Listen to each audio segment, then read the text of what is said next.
हाँ बच्चों, K. N.. Maurya classes में आप लोगों का स्वागत है।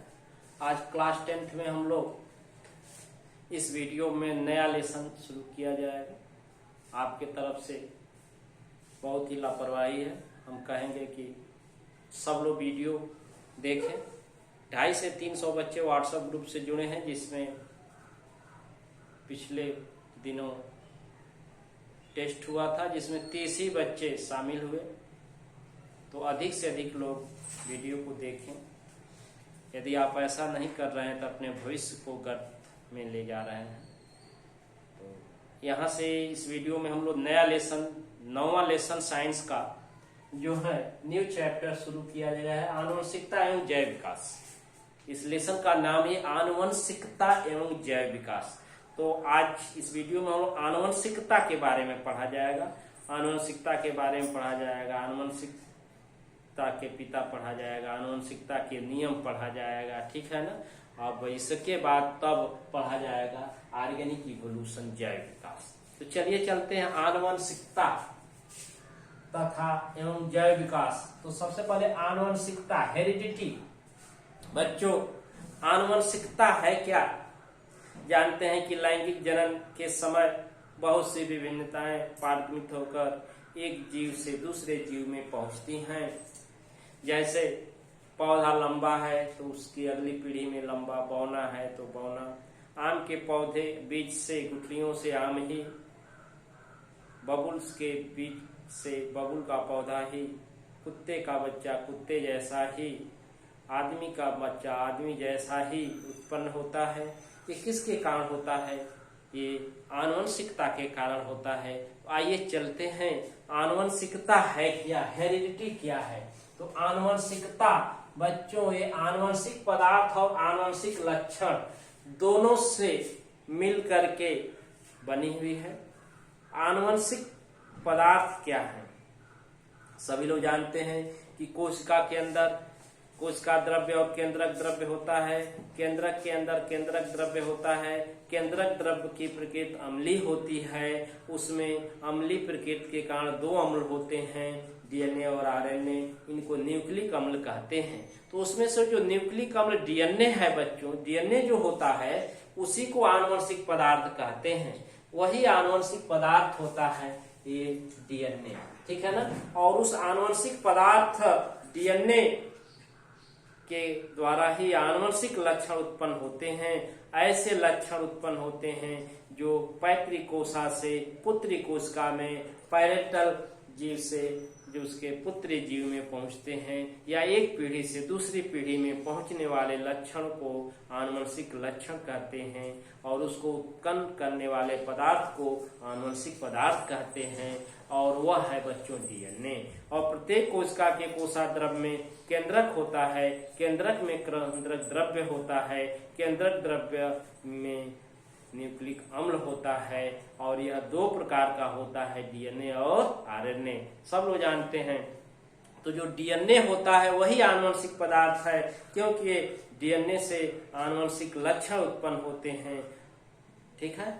चलिए, और आनुवंशिक लक्षण क्या है? ऐसे लक्षण जो एक पीढ़ी से दूसरी पीढ़ी तक स्थानांतरित होते हैं।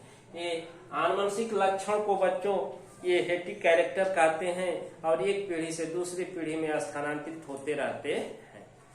अब आनुवंशिकता की परिभाषा देखिए। वेटसन ने आनुवंशिकी शब्द को दिया था, और आनुवंशिकी बराबर होता है आनुवंशिकता धन आनुवंशिक पदार्थ धन आनुवंशिक लक्षण।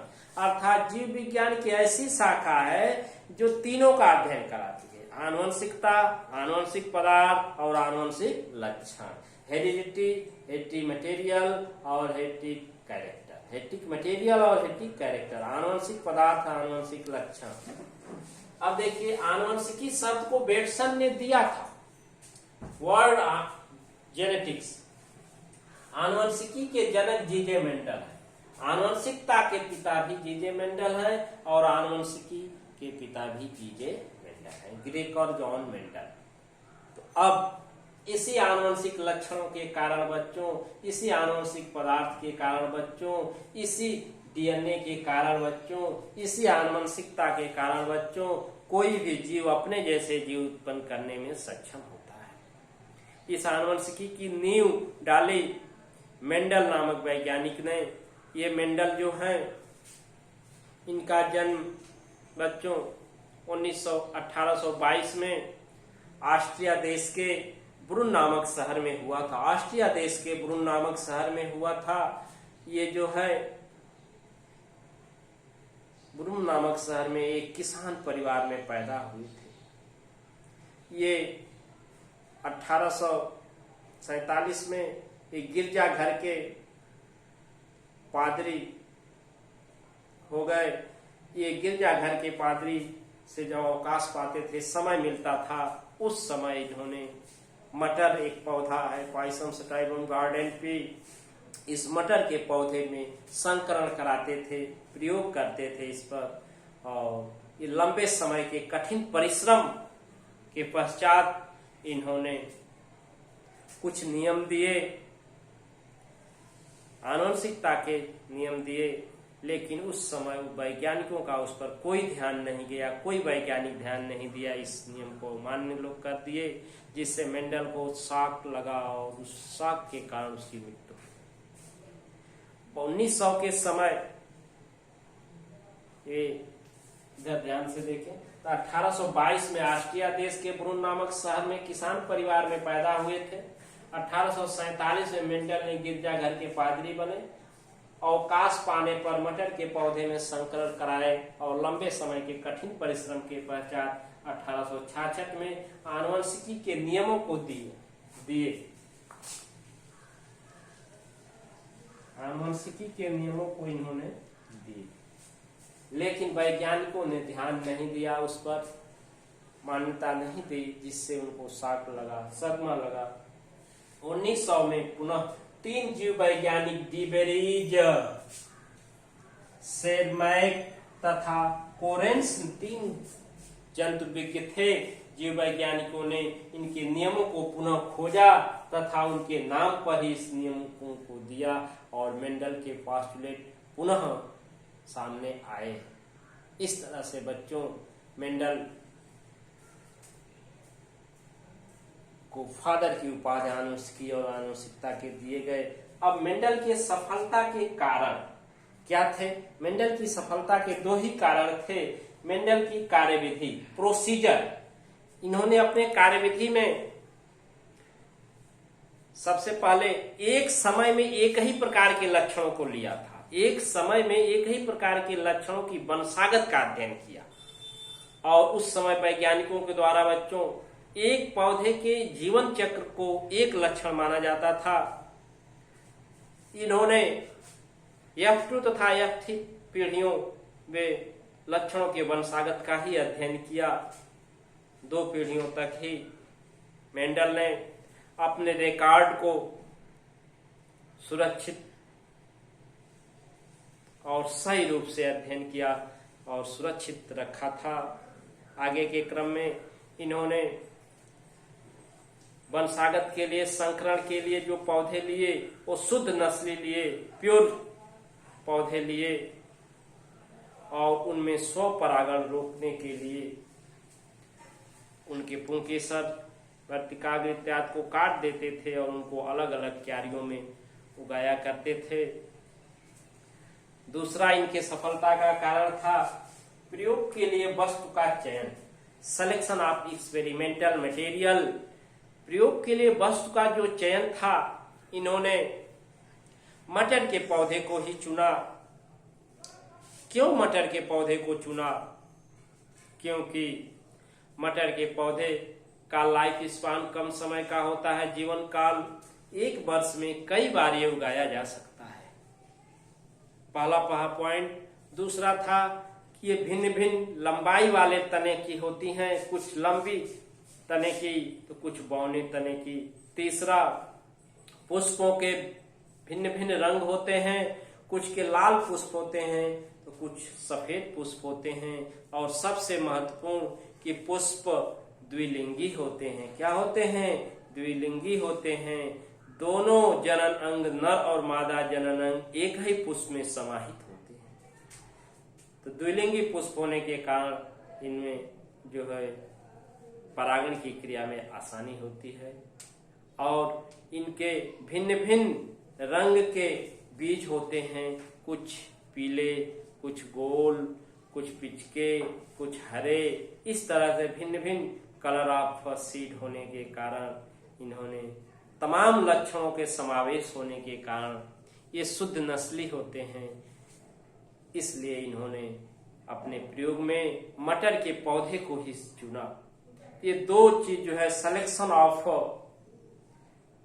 एक्सपेरिमेंटल मटेरियल, प्रयोगों के लिए वस्तु का चयन और इसका प्रोसीजर जो कार्यविधि का था, इन दोनों के आधार पर इनको सफलता मिली और पुनः मेंडल ने मटर के पौधे पर जो प्रयोग किए थे उनको वैज्ञानिकों ने रिवाइज किया, उनके नियमों को सत्य पाया और आगे जो नियम दिए, जैसे इसमें दो रूप एलिलोमार्फ थे, एलील एंड एलिलोमार्फ। एक लक्षण को एलील कहते हैं और सामूहिक रूप से एलिलोमार्फ। जैसे एक लक्षण एलील क्या है?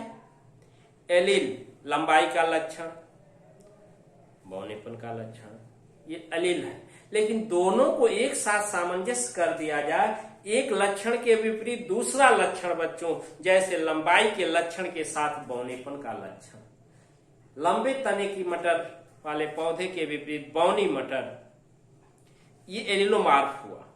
एक जीन जो है कैपिटल टीटी लंबाई का जीन है, इसको एलील, स्मॉल टी बौनेपन का जीन है, इसको एलील। लेकिन सामूहिक रूप से कैपिटल टीटी और स्मॉल टीटी को एलिलोमार्फ कहेंगे, अर्थात एक लक्षण के विपरीत दूसरा लक्षण को मिला के एलिलोमार्फ कहते हैं। This is main differences between allele and allelomorph. ये मुख्य अंतर है एलील और एलिलोमार्फ। एक सिंगल लक्षण को एलील और उसके विपरीत भी लक्षण यदि मिल जाता है तो दोनों को सामूहिक रूप से एलिलोमार्फ कहते हैं। अब जीन एंड जीनोटाइप, जीन रूप और दृश्य रूप। जीन रूप जो लक्षण जीन संरचना के आधार पर प्रकट होते हैं, जीन रूप, जीनोटाइपिक कैरेक्टर, और जो बाह्य संरचना के आधार पर प्रकट होते हैं उनको दृश्य रूप, फिनोटाइपिक कैरेक्टर। जैसे आप बाहर से देख रहे हैं कि मटर के पौधे सभी लंबे हैं, लेकिन इसमें कितने लंबे शुद्ध लंबे हैं, कितने अशुद्ध लंबे हैं? तो बाहर से देखने पर तो हो गया कि लंबे हैं, तो जीन रूप नहीं हुआ, दृश्य रूप हुआ।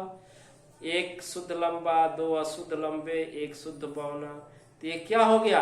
ये जीन रूप हो गया। On the basis of gene structure on the characters of the plant, उस जीन संरचना के आधार पर उस पौधों के लक्षण प्राप्त हुए। लेकिन सामूहिक रूप से सभी तीन क्या हो गए? लंबे हो गए। इस तरह से दृश्य रूप और जीन रूप। आप अगले वीडियो में बच्चों हम लोग पढ़ेंगे Mendel's experiment, Mendel's law of heredity, Mendel की आनुवंशिकता के नियम। Thank you.